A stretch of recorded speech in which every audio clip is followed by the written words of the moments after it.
আমাৰ ছাৰসকল আজি 5 দিন ধৰি অনশন কাৰ্যসূচীত অংশ লৈ আছে।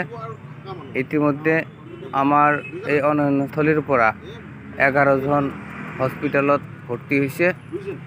তো এতিয়া আৰু আমাৰ অনশনস্থলীত আমাৰ উষাৰাণী শইকীয়া গোলাঘাটৰ এখেত বাইদেউ অলপ শাৰীৰিকভাৱে অসুস্থ হৈ আছে। ডক্টৰে আহিছে, এহঁতৰ স্বাস্থ্যৰ বুজ লৈ আছে।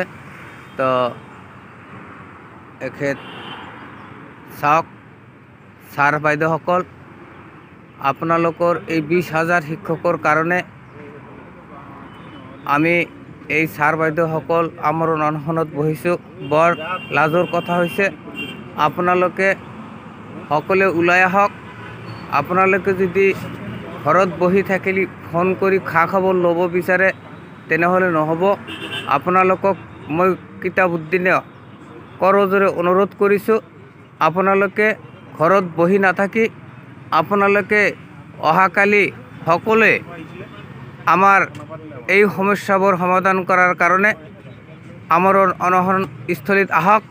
ইতিমধ্যে আমাৰ লগত অহাকালিৰ পৰা হাইস্কুলৰ সন্থাই পূৰ্ণভাৱে সহযোগ কৰিব। এয়া চাওক, হাই সন্থাই আমাৰ ইয়াতে বেনাৰ লগাইছে। অহাকালিৰ পৰা হাই সন্থাৰ সকলো শিক্ষকে সহযোগ কৰিব। সেইকাৰণে শদিয়াৰ পৰা ধুবুৰী LPৰ পৰা কলেজ, জাতি, ধৰ্ম, ভাষা, বৰ্ণ নিৰ্বিশেষে সকলো left out, drop out, LP, ME সকলো ছাৰ বাইদেউ কাৰো মুখৰ ফালে নাচাই নিজৰ নিজৰ সমস্যা সমাধান কৰাৰ কাৰণে মই আপোনালোকক এই অনশনস্থলীত উপস্থিত হোৱাৰ কাৰণে মই এই ভিডিঅ'ৰ জৰিয়তে এটা আপোনালোকৰ উপস্থিতি কামনা কৰিছোঁ। আৰু সকলোৱে যদি আপোনালোকে সহযোগ কৰে নিশ্চয় তেনেহ'লে আমি ছাকচেছ হ'ব পাৰিম।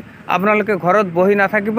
যদি প্ৰকৃততে আপোনালোকে শিক্ষক, প্ৰকৃততে যদি আপোনালোকে 20, 25, 30 বছৰ বিনা পইচাত কাম কৰি আছে, তাৰ পূৰ্ণ মৰ্যাদা আদায় কৰাৰ কাৰণে আপোনালোকে চুকৰ ভেকুলী হৈ ঘৰত বহি নাথাকি শিক্ষকৰ মৰ্যাদা আদায় কৰাৰ কাৰণে আপোনালোকে সদল বলে ওলাই আহিব বুলি মই আপোনালোকৰ অহাকালিৰ পৰা আমাৰ এই সচ্ছলত অনশনস্থলীত আপোনালোকে বিৰাট এটা ডাঙৰ উপস্থিতি আপোনালোকৰ কামনা কৰি মই আপোনালোকৰ সহায় সহযোগ কামনা কৰিছোঁ।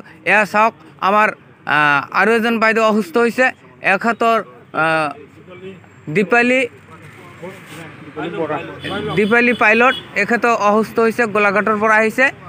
এখেতৰ শাৰীৰিক বুজ লোৱাৰ কাৰণে ডক্টৰ আহিছে।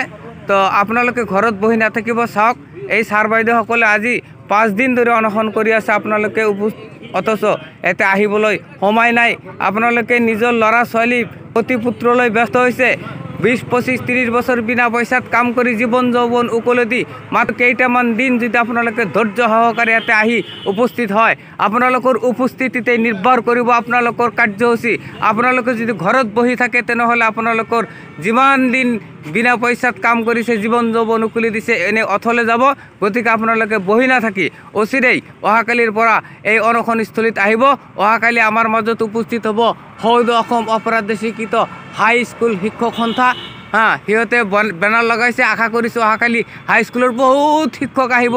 গতিকে আপোনালোকেও অহাকালি এই আমাৰ মাজত ইতিমধ্যে আমাৰ সভাপতি মহোদয় আহিল। সভাপতিৰ শাৰীৰিক অসুস্থ হৈছিল, অলপ ঔষধ খোৱাৰ কাৰণে বাহিৰত গৈছিল।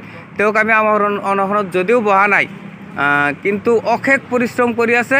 এইটো কোনো বৰাৰ অনশন নহয়, এইটো কিতাবুদ্দিনৰ অনশন নহয়, এইটো LP2 কলেজৰ সকলৰ যিবিলাক প্ৰকৃত শিক্ষক, যিবিলাক 25, 30 বছৰ বিনা পইচাত কাম কৰি ন্যায্য প্ৰাপ্তি আদায় কৰিব বিচাৰিছে, তেওঁলোকৰ অনশন।